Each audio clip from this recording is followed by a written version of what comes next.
On the indirect tax front, the budget will have two parts to it. One is the GST, the other is on the trade and customs front.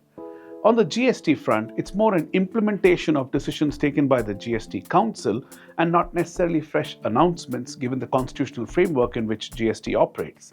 On the customs and trade, one can expect a fair bit of changes and announcements in the upcoming budget. Moving on the GST front, we've seen two important council meetings in the recent times. Of course, the 55th council meeting had decisions taken and announced in the last budget. The 56th council meeting had a lot of path-breaking decisions, which we will expect announcements in the budget in the form of amendment to the law, whether in terms of intermediary going away, whether in terms of the post-sale discounts, and many other changes that need a statutory change. But by and large, the GST changes are, I would say, as ones that are expected or what has come out in terms of decisions from the council, but all of us will eagerly wait to look at the fine print.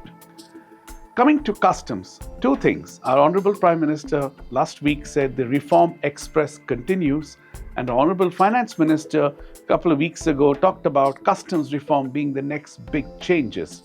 So this is a teaser or an important clue for us to look forward to path-breaking changes on the customs and trade front. Let's not forget, the customs and trade has two elements to it, tariff and the non-tariff. So what do we expect? We expect changes on the tariff front more to continue to encourage Make in India, address out classification disputes. To me, these would be the two, and encourage some sunrise sectors where import dependency is there. The second part to me, which is kind of more important, is on the non-tariff front. We have an AEO program, we have SVB, we have licenses.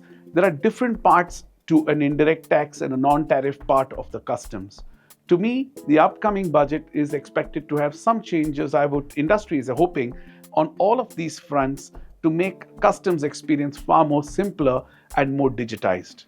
Last but not least, we did have an announcement that the government is looking at integrating its multiple customs platforms and having a single technology interface.